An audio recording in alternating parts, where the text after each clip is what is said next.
আসসালামু আলাইকুম ওয়া রাহমাতুল্লাহি ওয়া বারাকাতুহু। সম্মানিত দর্শক শ্রোতা, আপনারা দেখছেন রোহানি সেবা ইউটিউব চ্যানেল, আর আপনাদের সাথে আমি আছি মোহাম্মদ মিলন হুসাইন। তো সম্মানিত দর্শক শ্রোতা, আমাদের আজকের এই ভিডিওর প্রধান আলোচ্য বিষয় হচ্ছে বশীকরণের আমল সম্পর্কে। বশীকরণের কিছু বিশেষ আমল আজকে আমি আপনাদেরকে এই ভিডিওতে শেয়ার করব ইনশাআল্লাহ। তো আমাদের এই কবিরাজি জগতে বা তদবির জগতে যত কিতাব আছে, আমলের বই আছে, সেখানে কিন্তু বশীকরণের অনেক আমল আছে, আমলের কোনো অভাব নাই, অনেক আমল আছে। তো এখন আমার কথা হচ্ছে, আপনারা তো অনেকেই আমল করেন বা তদবির করেন বশীকরণ করার জন্য, ইসলামিক উপায়ে বশীকরণের তদবিরগুলো আমলগুলো আপনারা অনেকে করেন। তো এখন আমার মূল কথা হচ্ছে, আপনারা যে আমলগুলো করেন, আপনারা কতজনে বুকে হাত দিয়ে বলতে পারবেন যে আপনাদের আমলগুলো 100% কাজ হয়, কাজে দেয়, আপনারা 100% সফলতা পান? এখানে বেশিরভাগই বলবে যে তারা বশীকরণের ক্ষেত্রে ইসলামিক উপায়ে কাজগুলোতে 100% সফল হয় না, কাজগুলোতে তারা বাধাগ্রস্ত হয়, কাজগুলো তারা করতে পারে না। যারা করতে পারে তাদের কথা আমি বলছি না, যারা পারে না আমি তাদের কথা বলছি। যারা এই কাজগুলো করতে পারে না, বাধাগ্রস্ত হয় বা কোনো কারণে কাজগুলো হচ্ছে না, হ্যাঁ, তাদের কথা আমি বলতেছি। যেমন এই তো কিছুদিন আগে আমার কাছে একটা ফোন কল আসে এবং সেই লোকটা আমাকে বলে যে সে অনেক টাকা খরচ করে তদবির শিখছে, তদবির জগতে কাজ করার জন্য। তো সে জিন জাদুর যে কাজগুলো আছে, এই কাজগুলো মোটামুটি ভালোই করতে পারে, কিন্তু যখন বিচ্ছেদ বা বশীকরণের কাজগুলো সে করতে যায়, সেই কাজগুলোতে সে আটকে যায়, সেগুলো সে ঠিকঠাকভাবে করতে পারছে না। এখানে সে একটা ব্যর্থতা প্রকাশ করেছে আমার কাছে। সে বলেছে এসব কাজ যখন ইসলামিক উপায়ে সে করতে পারতেছে না, তার কাছে অনেক তদবিরের বই আছে, অনেক বশীকরণের তদবির আছে, আমল আছে, কিন্তু সে এগুলো করতে পারতেছে না, করছেই ঠিকই কিন্তু সফল হচ্ছে না। তো এই জন্য কোনো উপায় না পেয়ে সে এমন কিছু নকশা, সেই নকশাগুলো হচ্ছে কুফুরি নকশা, কিন্তু সে বুঝতেও পারছে না যে এগুলো কুফুরি নকশা, না বুঝে সে এগুলো এগুলো করে ফেলেছে। ইসলামিক মন্ত্র ভেবে কোনো মুদাবিরের কাছ থেকে বা যে কারো কাছ থেকে, যেখানে থেকে হোক, কোনো তান্ত্রিকের কাছ থেকে হোক, সে সংগ্রহ করেছে, কিন্তু সে নিজেও জানে না যে এগুলো কুফুরি নকশা বা কুফুরি মন্ত্র, না জেনে সেগুলো ব্যবহার করছে। তো এক সময় হয়তো বা তার হুঁশ হয়েছে, জ্ঞান হয়েছে, সে বুঝতে পারছে, তখন সে আমার কাছে এগুলো প্রকাশ করেছে। তো আমি সেই রকম ভাইদের কথা চিন্তা করেই আমি আজকের এই আমলটি আপনাদের মাঝে শেয়ার করতেছি, যারা কিনা ইসলামিক উপায়ে বিচ্ছেদ বশীকরণের কাজগুলোতে আটকে আছেন, এই কাজগুলো করতে পারতেছেন না। অনেক নতুন মুদাব্বির আছে তদবির জগতে, যারা কিনা এই সমস্ত কাজগুলো সঠিকভাবে করতে পারতেছে না। জিন জাদুর কাজগুলো আলহামদুলিল্লাহ ভালোই করতেছে, কিন্তু যখনই তারা বিচ্ছেদ বা বশীকরণের কাজে আসতেছে, তখন সেখানে আটকে যাচ্ছে, বাধাপ্রাপ্ত হচ্ছে, বাধাগ্রস্ত হচ্ছে। কাজ ঠিকই করছে কিন্তু কাজগুলো হচ্ছে না। তো আজকের এই ভিডিওতে আমি এই বিষয়টা নিয়ে মূলত আলোচনা করব, কেন আপনাদের এই কাজগুলো হচ্ছে না, কোন জায়গায় প্রবলেম, কোন জায়গায় সমস্যাটা, এর রহস্যটা কি, আমি এই বিষয়টি আজকের এই ভিডিওতে বলে দেবো, এই রহস্যটাই উন্মোচন করে দেবো ইনশাআল্লাহ। অবশ্যই এই বিষয়গুলো জানার জন্য আপনারা এই ভিডিওটি শুরু থেকে শেষ পর্যন্ত সম্পূর্ণ মনোযোগ সহকারে দেখতে থাকুন, অবশ্যই আপনারা উপকৃত হবেন। সম্মানিত দর্শক শ্রোতা, ইসলামিক উপায়ে বিচ্ছেদ বা বশীকরণ, আমাদের আজকের ভিডিওর মূল টপিক হচ্ছে বশীকরণ। তো আমি বশীকরণের কথাই বলবো। ইসলামিক উপায়ে বশীকরণ করার জন্য, তদবির করার জন্য কিছু নিয়মাবলী আবশ্যক আছে। সেই নিয়মগুলো আমাদের পালন করেই কিন্তু সেই তদবিরগুলো আমাদের করতে হয় বা সেই আমলগুলো আমাদের করতে হয়। কিন্তু এই নিয়মের ক্ষেত্রে আমরা একটু অবহেলা করে ফেলি, সেই নিয়মগুলো আমরা সঠিকভাবে জানি না, বা জানলেও সঠিকভাবে করার চেষ্টা করি না। ঠিক আছে, অবহেলা করি, অধিকাংশই জানা নাই নিয়মগুলো। তো এই সমস্ত নিয়মগুলো আমি এখন বলে দেবো আমলের আগে। তো এই নিয়মের ভিতরেই কিন্তু সেই রহস্যটা লুকিয়ে আছে, কেন আমাদের কাজগুলো হয় না, কাজ করার পরেও কেন কাজগুলো হচ্ছে না, এই নিয়মের ভিতরে সেই রহস্যটা লুকিয়ে আছে। তো আমি সেটা এখন বলে দিব আপনাদেরকে। আমরা যারা মুদাব্বির আছি, চিকিৎসক আছি, যারা রাখতে আছি, তারা অবশ্যই আমরা প্রাথমিক পর্যায়ের নিয়মগুলো জানি, মুদাব্বিরের কি গুণাগুণ থাকা প্রয়োজন সেগুলো আমরা জানি। তারপরেও আমি এগুলো কিছুটা বলবো, কারণ এর ভিতরেই রহস্যটা আছে। ঠিক আছে, তো একজন মুদাব্বিরের প্রথম অবস্থায় তাকে অবশ্যই হালালভাবে ইনকাম করতে হবে, হালাল উপার্জন করতে হবে, এবং হালাল খাদ্য ভক্ষণ করতে হবে। হারামের ধারে কাছেও যাওয়া যাবে না। এবং আপনি যে খাদ্যটা ভক্ষণ করবেন, যে খাদ্যটা খাবেন, এবং আপনি যে পোশাকটা পরিধান করবেন, আপনার সেই খাদ্যটা যে তৈরি করে দেয় বা আপনার পোশাকটা যে পরিচ্ছন্ন করে, তাকে অবশ্যই অজু সহকারে এই কাজগুলো করতে হবে। এদিকে আমাদের খেয়াল রাখতে হবে। এবং তার পরের বিষয়টা হচ্ছে, আমাদেরকে 5 ওয়াক্ত নামাজি হতে হবে, ঠিকঠাকভাবে নামাজ আদায় করতে হবে, এবং সবসময় সত্য কথা বলতে হবে, সত্যভাষী হতে হবে, এবং নম্র, ভদ্র ও বিনয়ী হতে হবে। একজন মুদাব্বিরের বিনয়ী হওয়াটা কিন্তু অত্যন্ত গুরুত্বপূর্ণ একটা বিষয়। আমাদেরকে বিনয়ী হতে হবে, আর বড়দেরকে সম্মান করতে হবে, ছোটদেরকে স্নেহ করতে হবে। এই বিষয়গুলো আমাদের মাথায় রাখতে হবে। এবং এরপরেই হচ্ছে আসল জিনিসটা, আসল খেলাটা। কি কারণে আমাদের তদবিরগুলো হয় না? আমাদের তো অনেক গাট্টি গাট্টি তদবিরের কিতাব আছে, বই আছে, এতগুলো তদবির করার পরেও কেন কাজগুলো সঠিকভাবে হয় না? এখানেই হচ্ছে মূল রহস্যটা, এটি আমি এখন বলছি।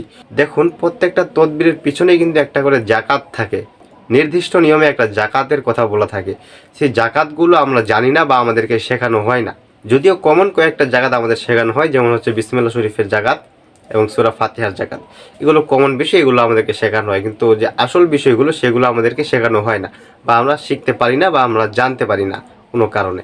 এইটাই আমি আপনাদেরকে আজকে বলতে যাচ্ছি, যে বশীকরণের যে আমল বা তদবির আছে, তদবিরের পিছনে কিন্তু একটা জাকাত আছে, সেই জাকাতটা আদায় করতে হবে।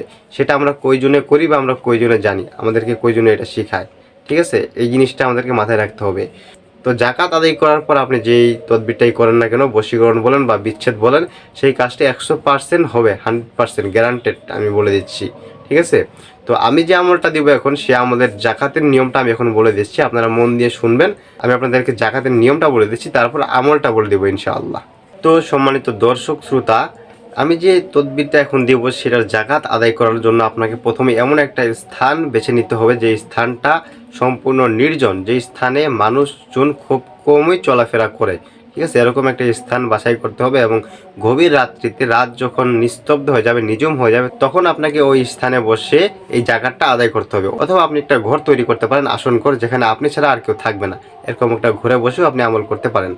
অবশ্যই আপনাকে পরিষ্কার পরিচ্ছন্ন হয়ে পবিত্র পোশাক পরিধান করে সে স্থানে বসতে হবে, ঠিক আছে? শরীরে আতর সুগন্ধি ব্যবহার করতে হবে, ঠিক আছে? সেই জায়গাটাকে আগরবাতি মোমবাতি দিয়ে সুবাসিত করে নিতে হবে।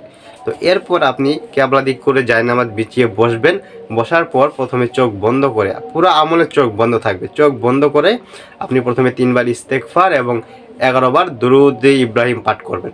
11 বার দুরূদ ইব্রাহিম পাঠ করার পর আপনি সম্পূর্ণ 6300 বার, আমি আবারও বলছি, সম্পূর্ণ 6300 বার আল্লাহুস সামাদ, এই এসিম মুবারকটি পাঠ করবেন। তো 6300 বার পাঠ করা হয়ে গেলে আপনি পুনরায় আবার 11 বার দুরূদে ইব্রাহিম পাঠ করবেন। ব্যাস, আপনার আমল কমপ্লিট। এবং এইভাবে আপনি সম্পূর্ণ 20 দিন পর্যন্ত এই আমলটি কন্টিনিউ করে যাবেন। তো এরপর আপনি কিছু গরিব মিসকিনকে সামান্য কিছু মিষ্টি খাইয়ে দিবেন, সদকা হিসেবে কিছু মিষ্টি খাইয়ে দিবেন, অথবা আপনার সামর্থ্য অনুযায়ী 2-1 জন গরিব লোককে পেট ভরে খাইয়ে দিবেন। ব্যাস, সব কিছু কমপ্লিট হয়ে গেল। এরপর আপনারা দেখতে পাচ্ছেন যে ভিডিও স্ক্রিনে একটি নকশা দেওয়া আছে, ঠিক আছে? সম্পূর্ণ ইসলামিক নকশা। এই নকশাটি আপনারা জাফরান কালি দ্বারা অঙ্কন করবেন, এবং অঙ্কন করার পরে আপনারা যার নামের উপর বশীকরণের কাজটা করবেন, 100-তে 100% আপনাদের কাজগুলো হবে। আপনারা যার নামের উপর এই কাজটা করবেন, দেখবেন সে ছুটে আসবে তার কাছে। 100% পরীক্ষিত কাজ এগুলো, ঠিক আছে? ওলি আল্লাহদের কসম করে বলছি, আপনারা কখনোই ব্যর্থ হবেন না। আমি যেভাবে নিয়ম বলে দিলাম, যেভাবে জাকাত আদায়ের কথা বললাম, এইভাবে নিয়ম মান্য করে, আমার নিয়ম ফলো করে যদি আপনারা জাকাত আদায় করেন এবং তদবিরটা করেন, ইনশাআল্লাহ আপনারা সফলতা লাভ করতে পারবেন, কখনোই ব্যর্থ হবেন না, ঠিক আছে? আমলের মতো আমল একটাই যথেষ্ট, এত আমলের প্রয়োজন পড়ে না। আমাদের ঘরে অনেক গাট্টি গাট্টি বই থাকে, তদবিরের বই থাকে, যারা মুদাব্বির আছে তাদের কাছে থাকে, ঠিক আছে? কিন্তু এত বই রেখে কি লাভ হবে যদি আপনি কাজ না করতে পারেন? কাজের মতো কাজ একটা করলেই যথেষ্ট, বেশি করতে হয় না। তো আশা করি আপনারা বিষয়টা বুঝতে পারছেন আমি কি বলতে চাচ্ছি। আমার এই ভিডিওটা দেওয়ার মূল উদ্দেশ্য হচ্ছে কিন্তু যারা নতুন মুদাব্বির জগতে, তদবির জগতে নতুন, তাদের জন্য উপকৃত হয়, এবং যারা ইসলামিকভাবে বশীকরণের কাজগুলো করতে করতে করতে করতে ক্লান্ত হয়ে গেছেন, ব্যর্থ হয়ে গেছেন, এগুলো আর করতে ইচ্ছা করতেছে না, আপনারা এখন কুফরি নকশার দিকে ধাবিত হচ্ছেন, তারা যেন ফিরে আসে আবার, ঠিক আছে? ইসলামের পথে ফিরে আসে, এবং ইসলামিকভাবে যেন তারা এই কাজগুলো করে। এই কারণেই কিন্তু আমার আজকের এই আমলটি দেওয়া। তো এখন কথা হচ্ছে, আপনারা আমার এইখান থেকে ভিডিওটা দেখে আমলটা নিয়ে আপনারা আমল করা শুরু করে দিলেন, তাহলে কি সফলতা পাবেন? কখনো না, আপনারা সফলতা অর্জন করতে পারবেন না। এখানেও কিছু নিয়ম কানুন আছে, মান্য করতে হবে। তো আপনারা আমার এখানে আমলটা দেখার পর আপনারা আমলটা আমার এখান থেকে ভালো করে বুঝে নেবেন। নেওয়ার পর আপনার যদি কোনো কামেল পীর থাকে বা বিজ্ঞ উস্তাদ থাকে, তার কাছে যাবেন, তার কাছে খোলামেলাভাবে সব কিছু বলে বুঝিয়ে ইজাজত নেবেন। তার কাছ থেকে ইজাজত নেওয়ার পর আপনারা আমল করবেন, ইনশাআল্লাহ সফলতা লাভ করতে পারবেন। আর আপনাদের যদি কোনো কামেল পীর বা বিজ্ঞ উস্তাদ না থাকে, তাহলে সেই ক্ষেত্রে কি করবেন? সেই ক্ষেত্রে আপনারা আমার কাছ থেকে ইজাজত নিয়ে আমল করতে পারবেন, ইনশাআল্লাহ আপনারা সফলতা লাভ করতে পারবেন। তো আমার কাছ থেকে ইজাজত নেওয়ার জন্য কিছু নিয়ম কানুন আবশ্যক আছে, সেটা পালন করতে হবে। যেমন হচ্ছে, আমার কাছ থেকে যদি আপনারা এই আমলের ইজাজতটা নেন, তাহলে অবশ্যই আমাকে কিছু হাদিয়া দিয়ে আপনাকে এই আমলের ইজাজতটা নিতে হবে, ঠিক আছে? এই বিষয়টা আমি আগে ক্লিয়ার করে নিলাম। কারণ হচ্ছে আপনি যখন আমার কাছ থেকে একটা জিনিস নেবেন, একটা আমল নেবেন বা একটা তদবির নেবেন, যেটাই নেন না কেন, আমাকে গুরু মেনে উস্তাদ মেনেই তো আপনার আমার কাছ থেকে জিনিসটা নিয়ে যেতে হবে। আর গুরু মানলে অবশ্যই গুরু দক্ষিণা দিতে হয়, এটা আপনারা অনেকেই জানেন, আর যারা জানেন না তারা এখন জেনে গেলেন। ঠিক আছে, তো এইভাবে নিয়মকানুন ফলো করে আমার কাছ থেকে ইজাজত নিয়ে যাবেন, ইনশাআল্লাহ আপনারা সফলতা লাভ করতে পারবেন। কখনোই এই ধরনের কাজে আপনারা ব্যর্থ হবেন না। ঠিক আছে, পরিপূর্ণ একজন মুদাব্বির হয়ে উঠতে পারবেন। আর অনেকেই আপনারা আমাকে মেসেজ করে বা ফোন করে বলেন যে উস্তাদ কিভাবে আপনার শিষ্য হব, কিভাবে আপনার কাছ থেকে তদবির শিক্ষা গ্রহণ করব, আপনার ছাত্র হব।